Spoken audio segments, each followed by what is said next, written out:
नमः संस्कृताय अहम वर्षा भवतां सर्वेषां हार्दिक स्वागतम एवं अभिनंदनम करोमि। तो आज हम आपको प्रश्न संस्कृत कारक प्रश्नोत्तरी में संस्कृत के प्रश्न 674 से लेकर के और आज आपको 702 तक, अर्थात आज आपको ये पूरे चैप्टर कंप्लीट करा देंगे। पूरा चैप्टर कारक प्रश्नोत्तरी का पूरा चैप्टर आपको कंप्लीट करा देंगे। तो प्रश्न नंबर है 674 में हरिम भी वर्तते किस सूत्र से अभिप्रेरित है? अनुर्लक्षणे अभिर्भागे हीने एनपा द्वितीया। तो हरिम भी वर्तते अभिर्भागे, ठीक है। फिर देखिए अनुक्ते कर्तरी विभक्ति होती है द्वितीया, प्रथमा, तृतीया या चतुर्थी। अनुक्ते कर्तरी विभक्ति तृतीया होती है। प्रकृत्यादिभ्य उपसंख्यानम यह प्रकृत्यादिभ्य उपसंख्यानम यह सूत्र है कि वार्तिक है कि अपवाद है या संज्ञा सूत्र है। तो प्रकृत्यादिभ्य उपसंख्यानम वार्तिक है। सुरेश है कट्यः कुब्जः किसका उदाहरण है? सहयुक्तया प्रधाने हीने हेतौ ये नांग विकारे। तो सुरेश है कट्यः कुब्जः, तो ये होगा ये नांग विकारे। क्रियाया यम विप्रेति सो अपि संप्रदानम का उदाहरण चयन करें। पत्ये शेते सह गच्छति विप्राय गाम ददाति मह्यम पुस्तकम देहि। तो ये होगा पत्ये शेते, ठीक है। फिर देखिए पाणिनि कात्यायन पतंजलि को संबोधित करते हैं ऋषित्रय, साधुत्रय, मुनित्रय या कवित्रय। तो ये मुनित्रय होगा, ठीक है। हित एवं सुख के योग में किस संज्ञा को ग्रहण करते हैं? अधिकरण, करण, कर्म या संप्रदान।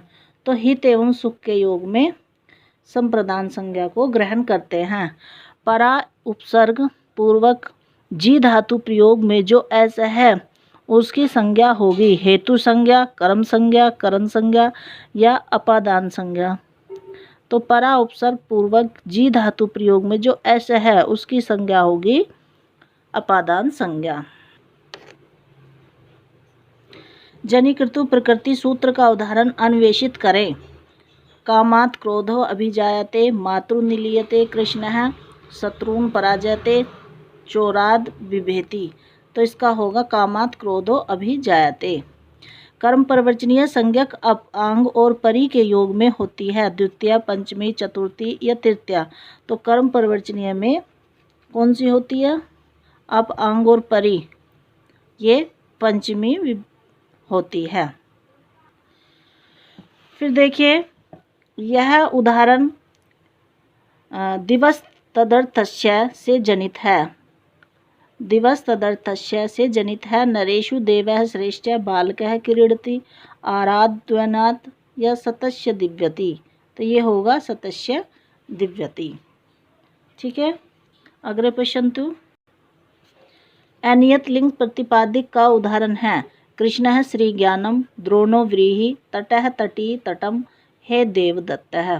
तो अनियत लिंग प्रतिपादिक का उदाहरण है ततः तटी तटम।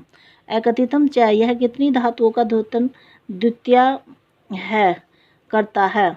षोडश, अष्टादश, त्रयोदश या एकादश। तो एकथितम च षोडश। सहयुक्त प्रधानी सूत्र के उदाहरण का चयन करें। नेत्रेण कानः कर्णेन बधिरः जीवनम जीवति पुत्रेण सह पिता गच्छति। तो सहयुक्त प्रधाने में पुत्रेण सह पिता गच्छति। कृष्ण के दोनों ओर ग्वाले हैं। संस्कृत अनुवाद होगा सर्वत्र कृष्णम गोपः, उभयत कृष्णम गोपः, कृष्णस्य उभयत गोपा या उभयत गोपा कृष्ण। तो इसमें होगा उभयत कृष्ण गोपः, ठीक है। फिर देखिए प्रतिनिधि एवं प्रतिदान अर्थ में कर्म प्रवचनीय संज्ञा प्राप्त करने वाले प्रति के योग में होती है। क्या होती है? षष्ठी, पंचमी, तृतीया या चतुर्थी।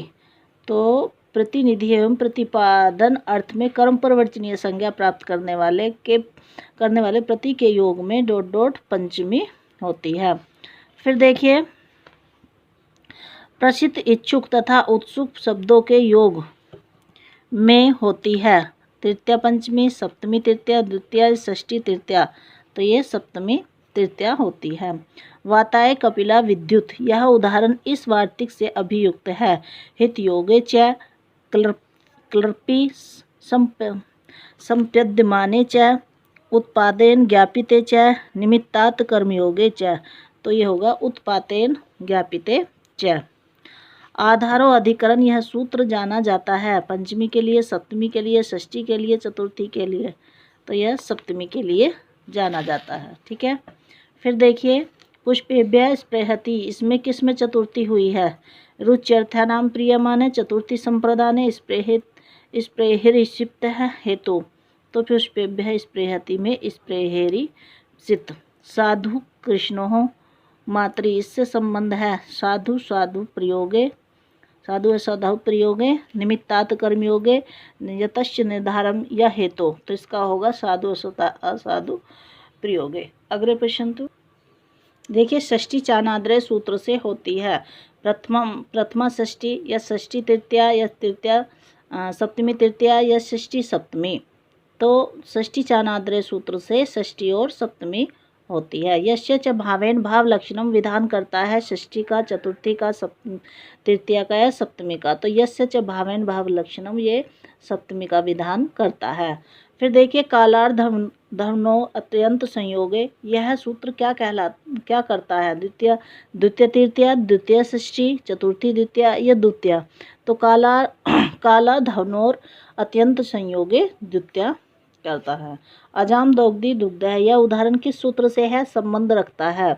उपो अधिके च अभीर भागे या एकथितम च या अनुलक्षणे, तो इसमें दुग्ध धातु का प्रयोग हुआ है ना, जो 16 दुकर्मक धातु होती हैं, दुहु याच पचदंड, तो उसी में ही ये एकथितम च का। ठीक है, फिर देखिए नेक्स्ट अगले प्रश्न तो अनु से जब हीन अर्थ द्योतित हो तब वह कहलाता है कर्म प्रवर्चनीय, निर्वर्चनीय, कर्तव्य प्रवर्चनीय या नियंतावस्था, तो ये होता है कर्म प्रवर्चनीय। कारक किस धातु का रूप है? क्री धातु का, क्री धातु का, अहन धातु का या अक धातु का, तो कारक जो है क्री धातु का है।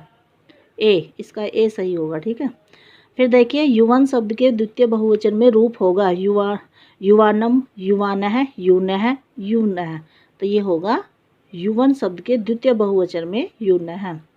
ठीक है, वाच शब्द के सप्तमी विभक्ति में क्या रूप होगा? वाची, वाकु, वाक्षु या वाचम, सप्तमी विभक्ति बहुवचन में वाक्षु होगा। ठीक है, तो मित्रों मैं आशा करती हूँ कि आपको ये कारक प्रश्नोत्तरी जो हमारी कारक प्रश्नोत्तरी श्रृंखला चलती आ रही है, ये आपको काफ़ी अच्छी लगी होगी और आपकी परीक्षा में काफ़ी मदद भी करेगी।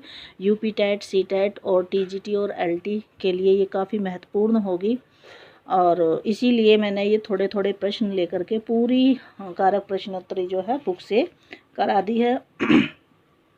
और इससे भी हम कुछ प्रश्न, इससे भी मतलब अलग से भी हम कुछ प्रश्न आपको कराएंगे कारक के, ताकि आपका कारक जो है पूरा अच्छी तरीके से कंप्लीट हो जाए और आपको याद करने में भी काफ़ी हेल्प मिले। इसमें हमने जो है आपको व्याख्या भी कराई थी और अब प्रश्न कराए हैं जो आपको अच्छी तरीके से समझ में आ चुके होंगे, और इसका अच्छा रिवीजन करने के लिए हम और जो भी कुछ हमसे और अच्छा बनेगा वो हम कोशिश करेंगे।